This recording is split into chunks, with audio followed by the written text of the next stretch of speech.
Hi everyone, I hope you're all doing well. This presentation is going to be on the paper titled The Treponema pallidum outer membrane protein TP92 activates endothelial cells via the chimerin CMKLR1 pathway. I'm Eric, and this presentation was done in collaboration between me, Robert, and Homer. And hopefully by the end of this presentation, you'll have a better understanding of how this protein TP92 is involved in common syphilis infections. Before we get started, I'd like to show you a brief overview of how this presentation is broken down. First, we'll look at information related to the author in the study. Then we'll go through the summary of the abstract and then the introduction, which will include prior knowledge, open questions, and the main hypothesis of this paper.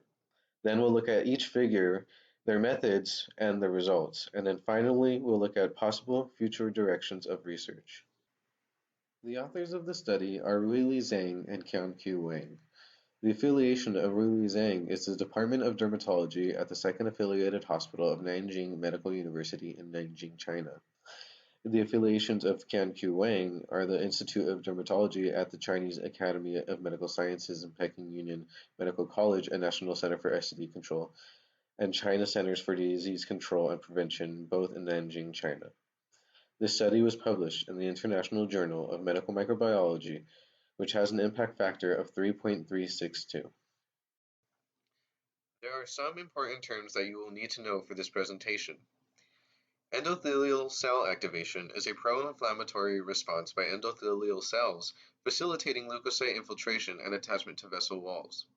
This can promote the onset of our other two terms. Vasculitis, which is inflammation of blood vessel walls by lymphocyte and monocyte infiltration, and aortitis, which is just a specific type of vasculitis, in which inflammation is seen primarily at the aortic walls due to lymphocyte and monocyte infiltration. This is the abstract summary. It is known that neurosyphilis and cardiovascular syphilis are severe progressions of the disease that can be disseminated through endothelial damage via vasculitis or aortitis caused by T. pallidum infection, but the molecular mechanisms behind remain enigmatic.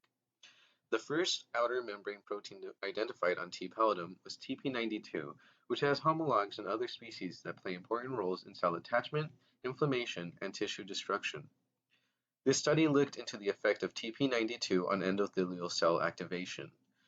The results of this experiment showed that TP92 induces release of chimerin, which was shown to correlate with upregulation of well-known pro-inflammatory cytokines TNF-alpha and ICAM-1. Along with CMKLR1 being a highly involved receptor that binds chimerin. On top of this, chimerin is shown to induce macrophage migration to endothelial tissue. This information helps elucidate the mechanisms behind vasculitis and aortitis, which are common symptoms in severe syphilis infections. Treponema pallidum, pictured here to the right in this cell culture, is a species of human-transmitted gram-negative spirochete bacteria. There are several pathogenic subspecies, including endemicum, which causes Begel, a chronic skin disorder, Pertenu, which causes yaws, affecting the skin and bones, and pallidum, which causes syphilis. This research project focuses specifically on Treponema pallidum. It's important to note that for all of these subspecies, humans are the only known reservoir hosts. Syphilis is relatively well known and widespread. There are 6 million new cases globally each year. Over 300,000 fetal and neonatal deaths occur annually due to syphilis, and it is the second leading cause of stillborns worldwide. HIV and syphilis often occur as simultaneous infections, causing some unique complications. For example, the prevalence of HIV prophylaxis, such as PrEP, which does not prevent syphilis, can actually lead to an increased spread of syphilis. Severe symptoms, including tertiary stages, are more common in third world countries, but are not limited to them. In the map to the right, you'll notice that within the US, southern states are predominantly affected. Even more, the rate in California is relatively high. Syphilis infections can be split into 4 different stages based on increasing pathologic intensity. Primary syphilis is distinguished by sores at the original site of infection and may occur within 30 to 90 days of exposure. Secondary syphilis shows several symptoms including swollen lymph nodes, fever, and notably vasculitis. If secondary syphilis goes untreated, the bacterium will enter a latent stage, hence latent syphilis, and this can last anywhere from 5 to 20 years and is entirely symptomless. Tertiary syphilis may develop anytime after T. pallidum goes latent and can involve life-threatening complications. Depending on the tissue invaded, the infection may develop into neurosyphilis, gammata, or cardiovascular syphilis, which often involves aortitis. It's important to remember that both aortitis and vasculitis involve endothelial cell activation and tissue damage. One more important thing to note is that secondary syphilis often develops without symptoms. This is because Treponema pallidum is particularly adept at evading immune detection. Because of this, secondary syphilis often does develop into latent and then tertiary syphilis. Treponema pallidum is interesting in that unlike most gram-negative bacteria, it lacks lipopolysaccharide, pictured here to the right, on its outer membrane. On top of this, it has very few pathogen-associated molecular patterns, or PAMPs, associated with the outer membrane. These two qualities help promote its evasion of host immune detection. In the image below, panel A shows an electron micrograph of T. pallidum, and below that in panel B, an artist's rendering of the membrane structure of T. pallidum. What's important to note here is that the outer membrane has very few transmembrane proteins, which would serve as PAMPs in host immune responses. However, even if detected by the host immune system, ailments can follow, as that tends to be a double-edged sword in syphilis infections. Detection of T. pallidum by the host immune system often results in monocyte and lymphocyte recruitment to sites of infection. This is often endothelial tissue because T. pallidum is actually an extracellular pathogen that tends to reside in lymph fluid and blood fluid. Because of this, there is often damage to endothelial tissue in syphilis secondary and tertiary infections. The image to the left shows a typical physical manifestation of vasculitis, specifically small vessel vasculitis in which small diameter vesicles just below and within the epidermis are affected. The red areas you see here on the skin are sites of inflammation.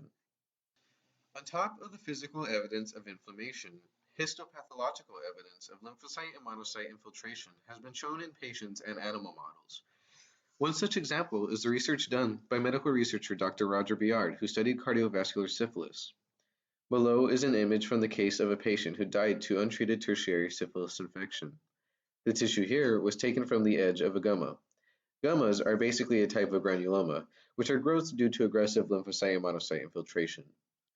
Cross-section vessels of the tissue are in the red circles, which you can tell by the flattened nuclei surrounding the empty space. These flattened nuclei are typical for simple squamous endothelial tissue. The red arrow is pointing to a longitudinally sectioned vessel, which also can be distinguished by the simple squamous endothelial tissue. All those small black dots that you see here are stained lymphocytes recruiting to sites of endothelial tissue, characteristic of vasculitis. Despite all of this evidence of syphilitic vasculitis and aortitis, the mechanism behind inflammatory signaling is still a mystery. In-depth mechanistic research for T. pallidum has been slow to develop. This is partially due to it being particularly difficult to culture. T. pallidum has a very limited metabolic capacity and relies on a wealth of host nutrients. Because of this, it lacks an ideal animal model. However, in 1998, the genome of T. pallidum was published. Shortly after, TP92 became the first outer membrane protein identified in T. pallidum. Of course, the question followed, could TP92 play a role in T. pallidum pathology? On top of TP92 being identified as an outer membrane protein, several homologs were identified in other bacterial species. These homologs are OMP85, D15, and OMA87, and have been shown to play important roles in cell attachment, inflammation, and tissue destruction, all of which are characteristic of cardiovascular syphilis infections. The logic follows, then, that if T. pallidum infections cause inflammation and tissue damage, and if homologs of T. pallidum's TP92 protein cause inflammation and tissue damage, then maybe TP92 is what causes vasculitis, which is inflammation and damage of endothelial tissue, in T. pallidum infections. Further evidence of TP92's possible involvement was recently demonstrated by using pTP92, a TP92 plasmid, in a white rabbit animal model. This plasmid was shown to elicit a strong humoral and cellular immune response. It has also been shown to be an accurate serodiagnostic marker for for syphilis infections, indicating that it is in fact found in the blood of the infected.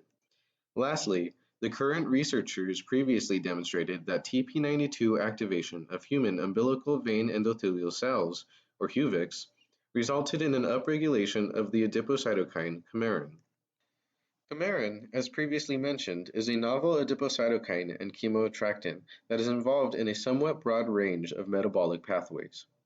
However, it has been shown to be upregulated in activated endothelial cells, hinting at a possible role in endothelial inflammation. So far, three receptors have been reported for coumarin. These receptors are CMKLR1, GPR1, and CCRL2. These receptors will be important later in the presentation. With all of this information gathered, these researchers developed a hypothesis in which TP92 induces endothelial cell activation via a coumarin-based pathway leading to inflammation of the blood vessels in T. pallidum or syphilis infections. The first figure of the methods that we will look at is figure 2, which asks the question, does TP92 upregulate coumarin expression within endothelial cells? Human umbilical vein endothelial cells, or HUVECs, were the study system for this experiment. HUVECs were grown in laboratory cultures at 37 degrees Celsius in the endothelial growth medium, which contained human endothelial growth factor. After growth, HUVECs were then treated with the TP92 protein and recombinant TP17 as a negative. Supernatant was collected and an ELISA was used to isolate and quantify coumarin in the supernatant. As you can see to the right, TP92 production led to a much higher level of secreted coumarin when compared to the control. In Part B of Figure 2, researchers quantified coumarin mRNA transcript levels using real-time PCR. Just as was found in Figure 2A, TP92 showed higher levels of coumarin in HUVECs, but in this case, the coumarin mRNA transcripts. So where does this information fit in the overall experiment? Well, recall that the authors hypothesized that TP92 induces endothelial cell activation via a coumarin pathway. This experiment first confirms that TP92 does in fact result in an increased level of coumarin in human endothelial cells.